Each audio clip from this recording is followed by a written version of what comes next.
The Galactic Council ship appeared near Earth, shining like crystal in the sun. After years of searching the stars, humans finally knew they weren't alone.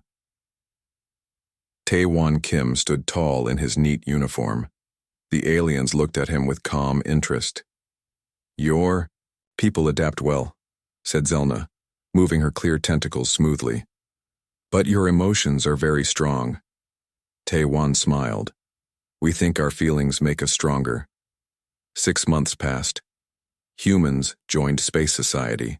Other species respected human technology, but thought humans were too unpredictable. One day, an emergency call came from Research Station Epsilon.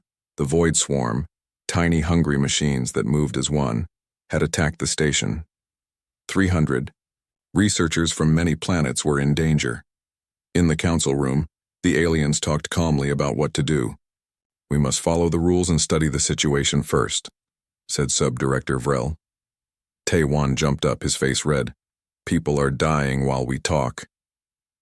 "Getting upset doesn't change our rules, Human Kim," Vrel answered coolly.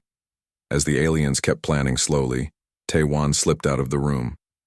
He pulled out his communicator and called his friend Captain Sujin Lee on her ship, the Horizon. "Sujin, the council won't move fast enough. Station Epsilon is under attack." "How bad?" Sujin asked, already moving to her ship's control room. "The Void Swarm. Hundreds will die if we wait for the council." Sujin didn't hesitate. "I'm close to Junho's ship and Minho's transport. We can be ready in an hour." "The council will be angry," Tae-Won warned. "Let them be angry after we save those people," Sujin said. Within 2 hours, 5 human ships broke formation and jumped toward Epsilon Station. The council sent messages ordering them to return, but the humans didn't answer. On the horizon, Sujin studied the station on her screens. The Void Swarm looked like a dark cloud around it. "Life signs?" she asked her sensor officer. "Weak but present. The station's shields are failing." Sujin turned to her weapons officer. "Ready all defenses. We're going straight through." Her second-in-command, Jae-Won, looked worried. "Captain, the swarm will damage our ship severely." "Yes," Sujin agreed.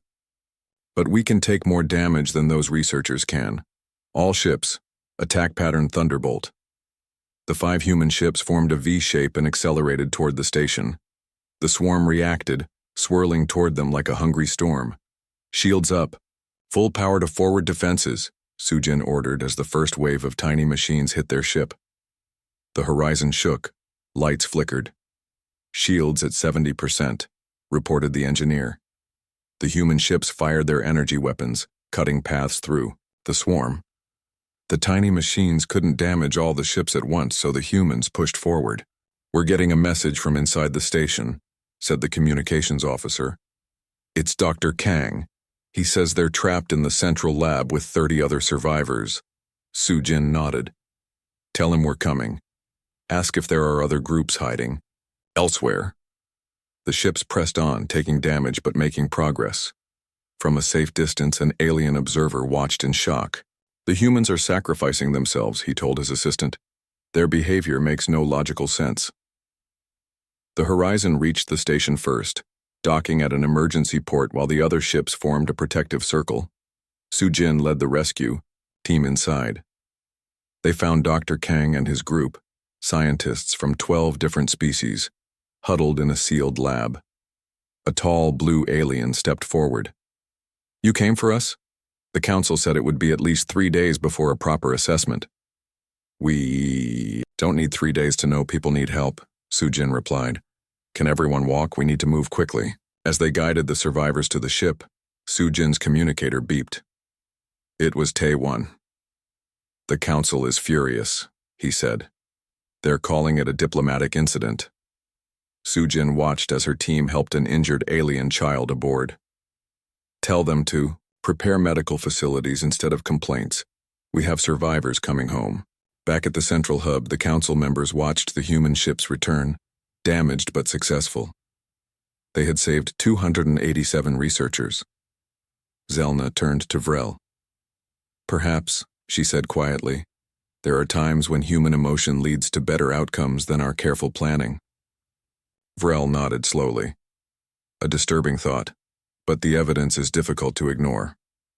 Captain Ji Young Park was checking engine reports on her ship, the Intrepid, when her communication device beeped. Tae-won's face appeared on the small screen.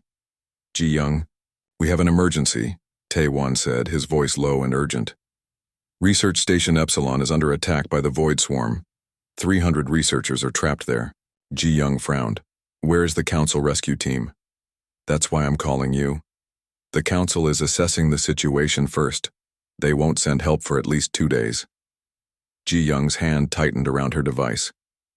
2 days? The station? Won't last 2 hours against the swarm. Exactly. Ji Young didn't hesitate. Send me the station's coordinates. I'll contact other captains. She quickly called her crew to the ship's meeting room. 20 men and women gathered, looking curious about the sudden meeting. Research Station Epsilon is under attack, Ji Young told them. The Void Swarm has surrounded it. The Council refuses to send immediate help. The room fell silent. Then Han Gil, her first officer, spoke. What are we going to do, Captain? We're going to help them, Ji Young said firmly. Breaking Council protocol will damage our standing. Anyone who wants to stay behind can do so without shame. No one moved. Han Gil smiled. The engineering team can have us ready in 30 minutes. Make it 20, Ji Young replied. The crew rushed to their stations. Ji Young sent messages to other human captains nearby. By the time the Intrepid's engines hummed to life, 5 other human ships had joined their mission. On the bridge, Communications Officer Young Mi looked up from her station. Captain, we're receiving orders from the Council to stand down. Send. Our regrets, Ji Young said. Tell them we're experiencing communication problems. Young Mi grinned. Yes, Captain. Very serious communication problems. The 7 human ships left dock together, ignoring the frantic messages from Council officials. As soon as they cleared the hub's safety zone, they jumped to hyperspace. In the officers' meal room, Han Gil sat beside Ji Young. The Council will punish us for this. Probably, Ji Young agreed, sipping her coffee.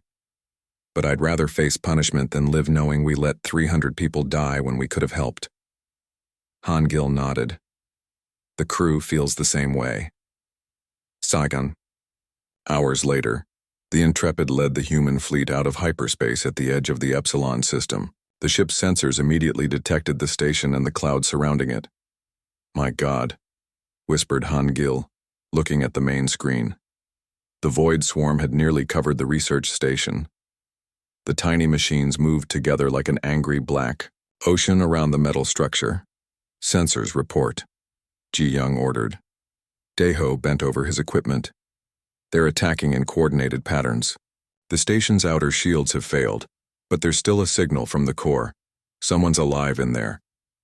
Ji Young studied the tactical display. The Void Swarm was strongest near the station's main entrance. They're trying to get in through the docking bay, she said. We need to draw them away from there. She opened a channel to the other ships. All vessels, attack formation Delta. We're going in hot. The human ships spread out in a wide V pattern with the Intrepid at the center.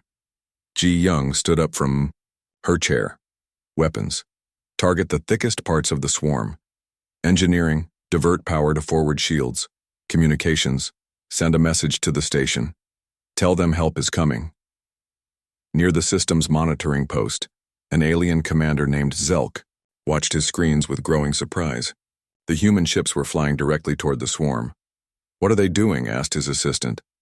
Something foolish, Zelk replied. They're attacking the swarm head-on.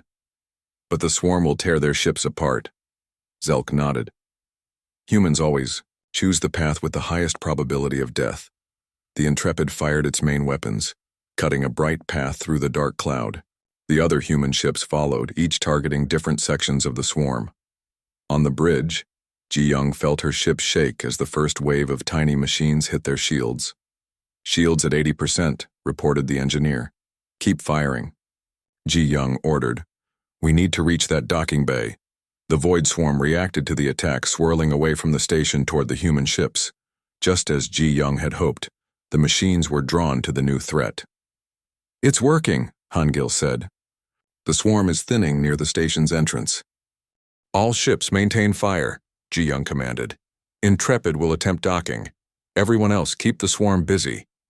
The Intrepid dove toward the station's main bay, weapons blazing. Behind her, the human fleet fought fiercely, their ships taking damage but keeping the swarm's attention. Zelk watched in amazement as the Intrepid reached the station. They actually made it, he said softly. Perhaps there is logic in their madness after all. The Intrepid shook hard as the void swarm hit it again. Red lights flashed on the bridge. Warning sounds filled the air. Shields at 40%. Hangil shouted over the noise. His hands moved quickly across his control panel. We can't take much more of this. Ji Young didn't look worried. Her eyes stayed on the screen showing their battle plan. We don't need to, she said calmly. Look, we've made a corridor through the swarm. Sure enough, the human ships had created a path through the black cloud of tiny machines. The station's emergency dock was now visible. Signal the Dauntless and Horizon to follow us in, Ji Young ordered. The rest of the fleet should keep the swarm busy. The 3 ships pushed forward while the others continued fighting. Small explosions lit up the darkness of space as the fleet's weapons tore through sections of the swarm. The Intrepid reached the dock first. Ji Young felt the ship connect with a solid thump. Boarding team. With me, she said, standing up from her captain's chair. Hangil, you have the bridge. 10 minutes later, Ji Young led 15 crew members into the station.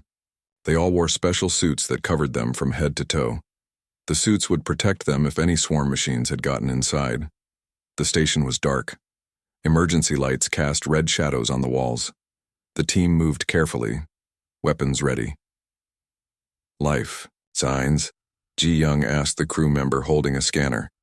Strong readings from the central hub, he replied. At least 80 people. They found the first body near the science labs, a blue-skinned alien with 4 arms. The swarm had gotten to him before he could reach safety. Stay alert, Ji Young warned her team. The swarm could still be inside. They reached a thick metal door with warning signs.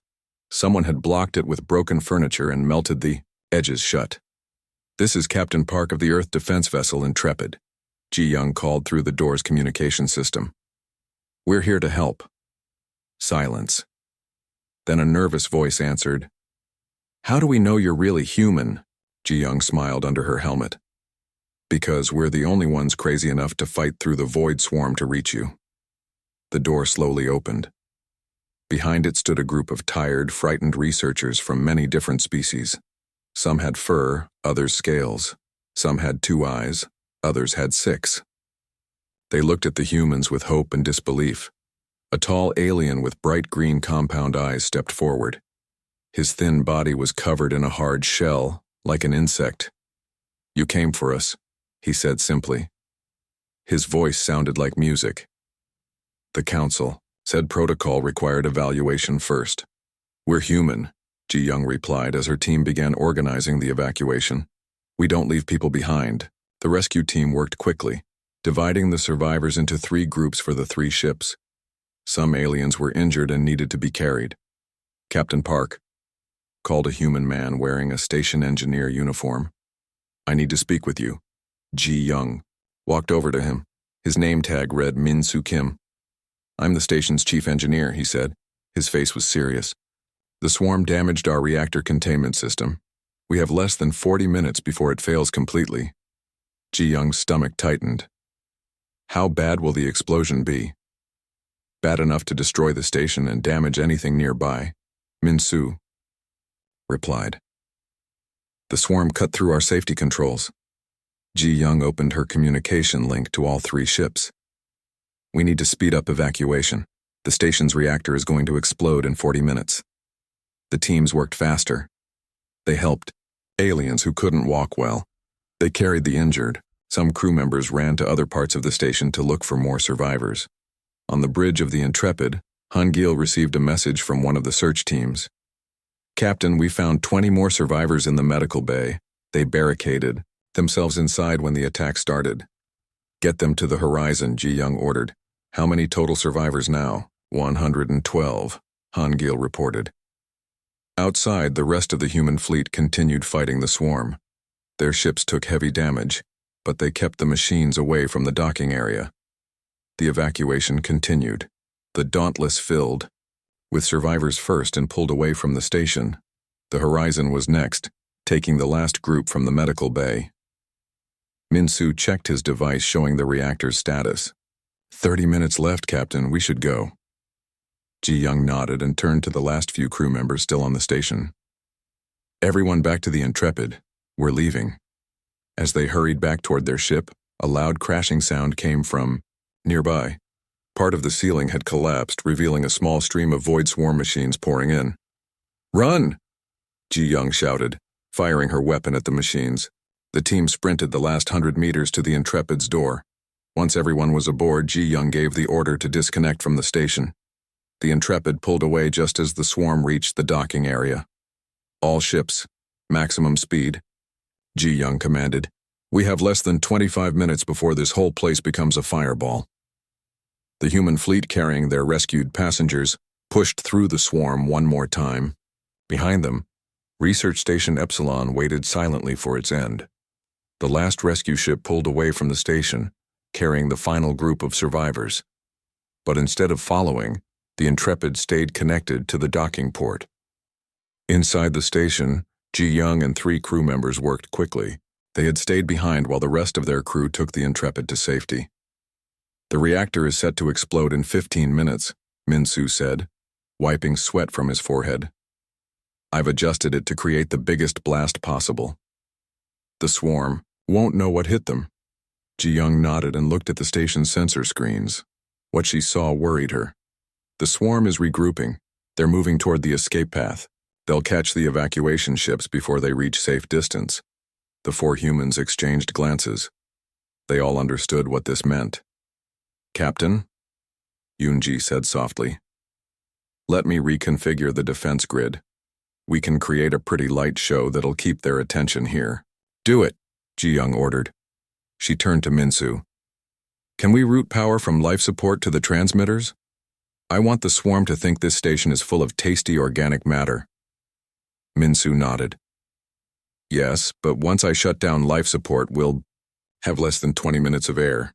That's fine, Ji-young said. We only need 12. Her voice was calm, but her hands shook slightly. Dae-ho, the youngest crew member, spoke up. The escape pods. We could use one after we set everything up. Maybe, Ji-young said, not wanting to destroy their hope. But she knew the swarm would likely catch any pod trying to escape. The team split up to complete their tasks. Yoon-ji ran to the weapons control room to set up the defense grid. Min-Soo worked on redirecting power.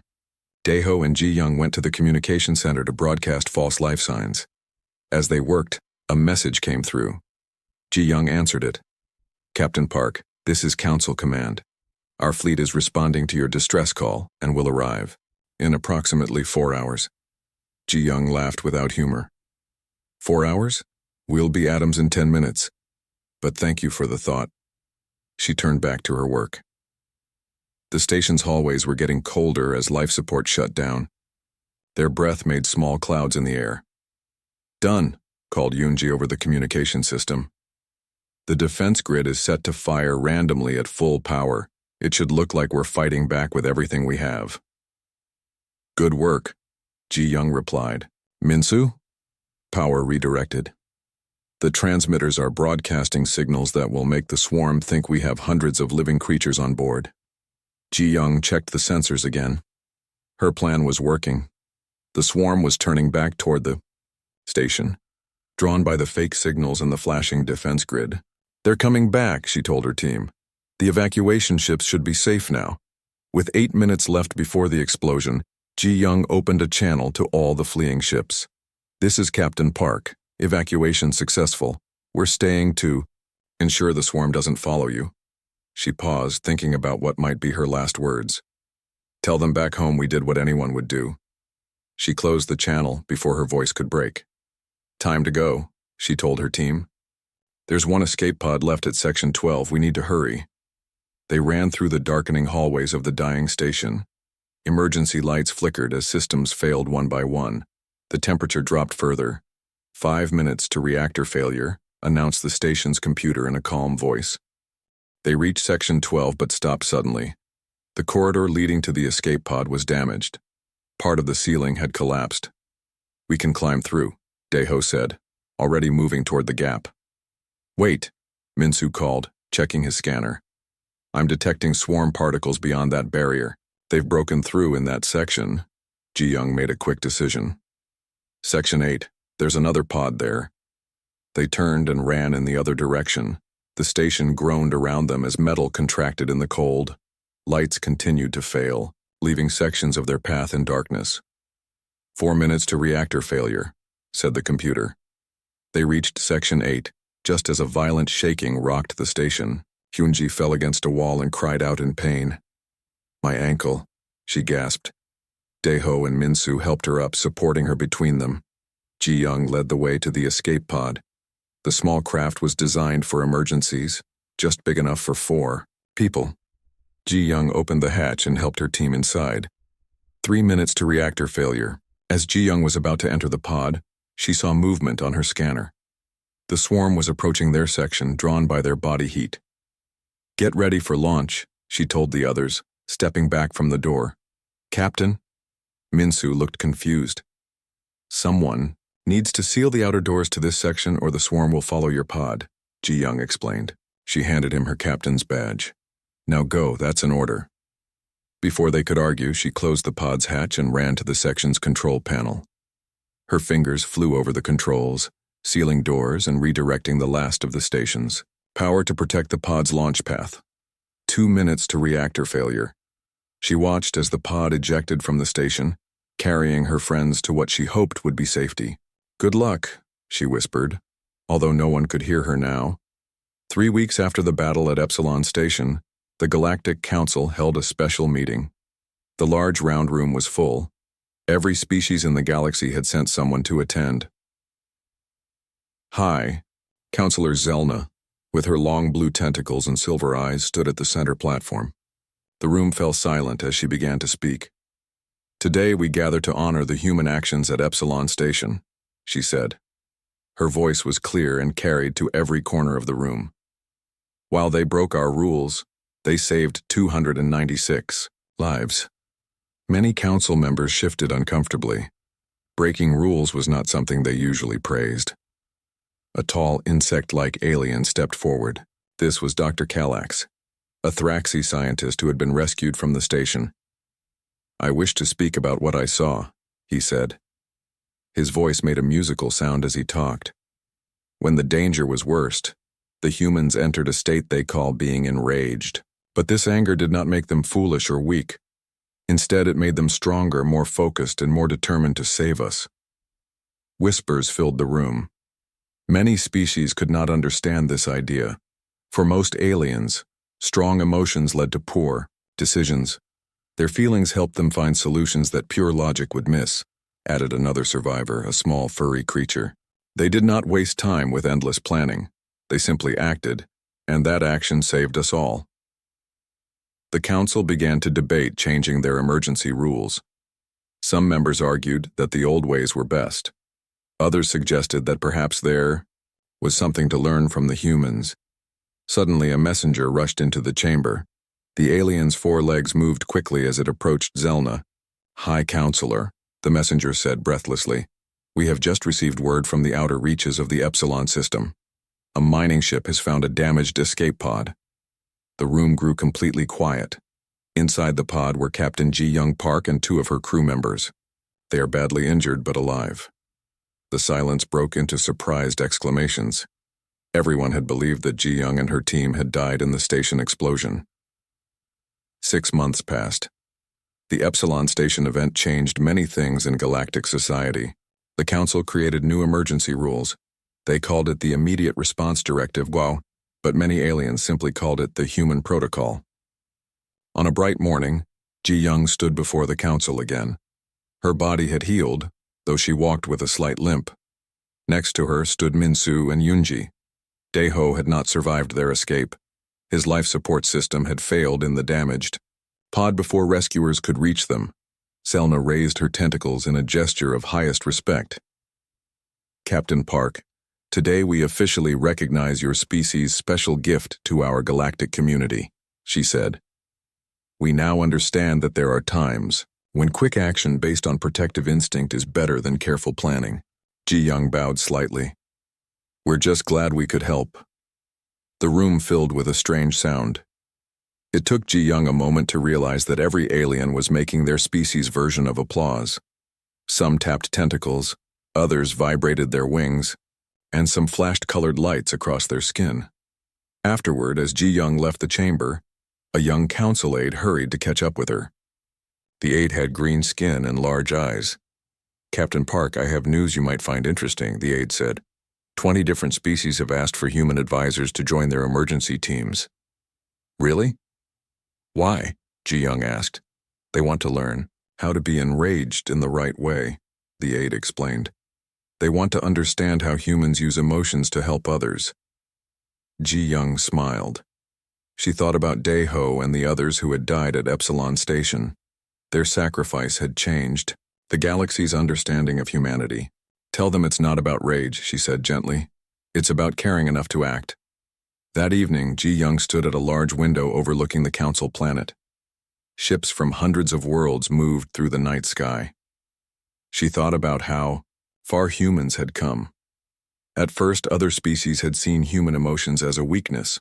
Now they recognized them as a strength. Humans might not be the strongest or smartest species in the galaxy, but their willingness to risk everything to help others had earned them respect. A familiar voice called her name. She turned to see Taewon approaching. The council has asked me to create a training program, he said. They want to understand how humans balance emotion and reason in a crisis. Ji Young laughed. Good luck explaining that. I'll just show them what happened at Epsilon Station, Taewon replied. No explanation needed. They stood silently watching the stars. Somewhere out there, other beings needed help. And when they did, perhaps they would no longer wait for careful plans and proper protocols. Perhaps they too would learn to care enough to act.